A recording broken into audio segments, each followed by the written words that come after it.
বন্ধুরা, তোমরা কেমন আছো? আশা করি তোমরা খুব ভালো আছো। আমিও খুব ভালো আছি। আজকে তোমাদের আমি হাঁসের ডিম দিয়ে সোয়াবিন আলুর ঝোল করে দেখাচ্ছি। আর এটা কী কী মশলা দিচ্ছি তোমরা দেখে নাও। আমি পেঁয়াজ, রসুন, আদা, টমেটো এইগুলো সমস্ত একসাথে বেটেই আজকে করব। চলো বন্ধুরা, রেসিপিটা শুরু করা যাক। এই যে দেখো বন্ধুরা, আমার কিন্তু হাঁসের ডিম নিয়ে নিয়েছি। হাঁসের ডিমটা সিদ্ধ করে করা আছে। আলু ছোটো ছোটো করে এই যে কেটে নিয়েছি। আর এই যে সোয়াবিনটা আমার কিন্তু সেদ্ধ করা আছে। দেখো, এটা দিয়ে আজকে কিন্তু ঝোল করছি, মানে হাঁসের ডিম দিয়ে আলু দিয়ে সোয়াবিনের ঝোল। চলো বন্ধুরা, মশলাটা বেটে নিই। আমি মশলা কিন্তু পেঁয়াজ, আদা, রসুন, টমেটো একসাথেই বেটে নেব। বন্ধুরা দেখো, আমার কড়াটা বসিয়ে নিয়েছি। কড়ার মধ্যে সর্ষের তেল দেওয়া ছিল।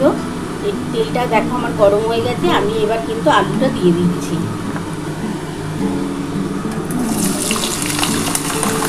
আমার সোয়াবিনটা তো একটু সেদ্ধ করা আছে, ওই জন্য আলুটা একটু লাল লাল করে ভাজা হলে তারপর কিন্তু আমি সোয়াবিনটা দেবো। আর এই যে বন্ধুরা দেখো, আমি কিন্তু সমস্ত কিছু নিয়ে নিয়েছি, পেঁয়াজ, আদা, রসুন, আর এর মধ্যে একটু টমেটো দিয়ে দেবো। আমি সমস্ত মশলা কিন্তু আজকে বেটে দিচ্ছি।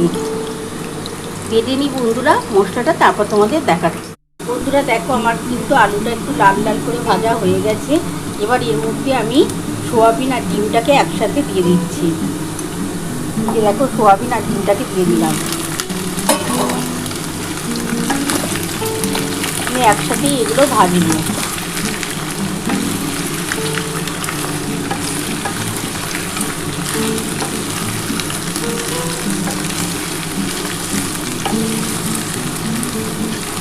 এর মধ্যে আমি এবার নুন, হলুদ, ঝাল লঙ্কার গুঁড়ো, অল্প একটু চিনি সমস্ত কিছু দিচ্ছি, তোমরা দেখতেই পাবে। আর বন্ধুরা দেখো, আমার কিন্তু মশলাটা বাটা হয়ে গেছে। এই যে দেখো, মশলাটা বাটা কমপ্লিট হয়ে গেছে। আমি এই মশলাটাই দেবো। এর মধ্যে কিন্তু তোমরা তো দেখেই নিয়েছো, আদা, পেঁয়াজ, রসুন, টমেটো সব একসাথেই বেটেছি। আর আমি কিন্তু একটা পেঁয়াজ দিয়েই করছি, আজকে বেশি পেঁয়াজ দিচ্ছি না, একটু হালকা করেই করছি, মানে একটু পাতলা করেই রান্নাটা করবো, ঝোলটা। এবার মশলা কি দিচ্ছি তোমরা দেখতেই পাবে। দেখো, এর মধ্যে নুন দেবো, হলুদ দেবো, ঝাল লঙ্কার গুঁড়ো, আর অল্প একটু চিনি দেবো। বন্ধুরা দেখো, আমি 1 চামচ দিলাম নুন, মানে 2 চামচই দেবো, একটু সয়াবিনটা বেশি আছে, এই যে 2 চামচের মতো নুন দিয়ে দিলাম। আর এটা একটু ঝাল ঝাল না হলে ভালো লাগবে না। পাতলা করে এই ঝোলটা করবো, কিন্তু একটু ঝাল না দিলে খেতে ভালো লাগবে না। যেন 1 চামচ লঙ্কার গুঁড়ো দিলাম, ঝাল লঙ্কার গুঁড়ো। বন্ধুরা 1 চামচ ঝাল লঙ্কার গুঁড়ো দিলাম। আর 2 চামচের মতো হলুদ দিচ্ছি। আমার বড় চামচে 2 চামচ হলুদ দিলাম। আর অল্প একটু কাশ্মীরি লঙ্কার গুঁড়ো দেবো। আর চিনি দেবো বন্ধুরা, একটু চিনি না দিলে এই রান্নাটার টেস্ট পাওয়া যায়। বন্ধুরা আমি অল্প একটু চিনি দিয়ে দিচ্ছি, এটা টেস্ট হওয়ার জন্য দিলাম, খুবই সামান্য চিনি দিলাম, জাস্ট টেস্ট হওয়ার জন্য দিলাম। আর অল্প একটু এই যে বন্ধুরা, এটা পড়ে গেল কাশ্মীরি লঙ্কার গুঁড়োর প্যাকেটটা। এই যে বন্ধুরা, কাশ্মীরি লঙ্কার গুঁড়ো অল্প একটু দেবো, খুবই সামান্য দেবো।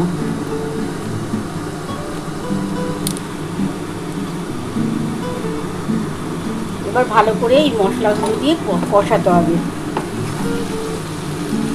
আমার হাতটা পিষতে এই লঙ্কার গুঁড়ো সবটা পড়ে গেছে বন্ধুরা, কিছু মনে করবেন না।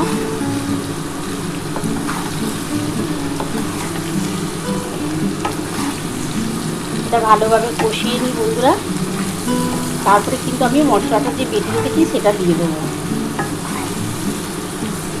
এটা একটু ঝাল ঝাল করে খেলে খেতে ভালো লাগে, যেহেতু সোয়াবিন করেছে, হাঁসের ডিম সব একসাথে করছে, খেতে খুব টেস্ট হবে। কিন্তু একটু পাতলা করে ঝোল করলে আরও বেশি খেতে ভালো লাগবে। বন্ধুরা দেখো, আমার কিন্তু সোয়াবিন, আলু আর ডিমটা কিন্তু একসাথে কিন্তু মোটামুটি নুন, হলুদ আর মিষ্টি, চিনি দিয়ে আমি কষিয়ে নিয়েছি। এবার আমি কিন্তু মশলাটা দিয়ে দিচ্ছি। এই যে বন্ধুরা দেখো, এই যে মশলাটা দিয়ে দিচ্ছি।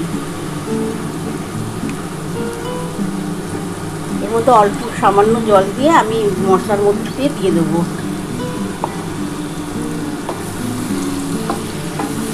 এই মশলাটার মধ্যে অনেকটাই মশলা লেগে আছে, তো তার জন্য অল্প একটু জল দেবো, দিয়ে আমি কিন্তু এই সোয়াবিন আর ডিমের মধ্যে দিয়ে কষাবো।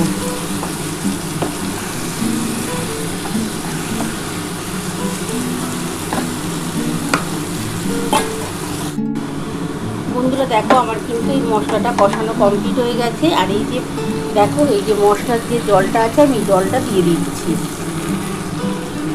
এই জলটা দিয়ে একটুখানি কষিয়ে নিয়ে তারপর আমি অল্প একটু গরম জল করে রেখেছি বন্ধুরা, আর একটু গরম জল দেবো।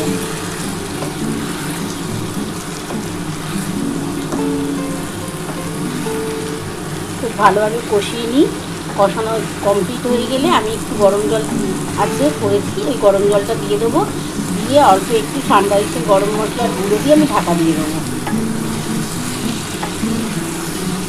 খুব ভালো গন্ধ বেরোচ্ছে বন্ধুরা।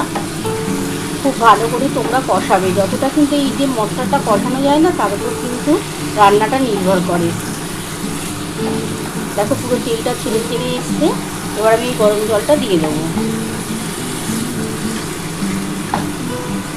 গরম জলটা করেছিলাম অনেকক্ষণই বন্ধুরা, একটু ঠান্ডা হয়েছে, খুব বেশি না কিন্তু একটু ঠান্ডা হয়ে গেছে, ওই জলটাই আমি দেবো। বন্ধুরা দেখো আমার কিন্তু গরম জলটা করা আছে, এই গরম জলটাই আমি দিয়ে দিচ্ছি। গরম জলটা দিলে না টেস্টটা ভালো হবে সোয়াবিনে।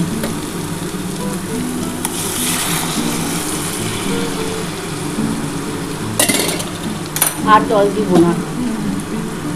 এবার আমি এর মধ্যে ঠান্ডা এসে গরম মশলার গুঁড়ো দিয়ে ঢাকা দিয়ে দেবো।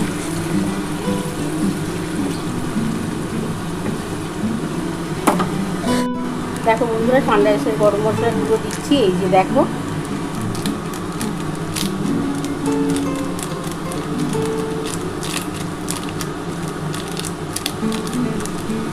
দিয়ে আমি ঢাকাটা দিয়ে দিলাম।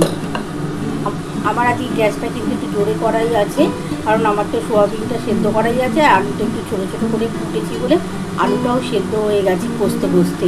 সেই জন্য 10 মিনিট একটু জোরে গ্যাসেই আমি ফুটিয়ে নিচ্ছি। 10 মিনিট পর আমি ফিরে আসছি, আশা করি 10 মিনিটের মতো লাগবে। বন্ধুরা আমি 10 মিনিট পর ফিরে এলাম, দেখি আমার কতটা হলো।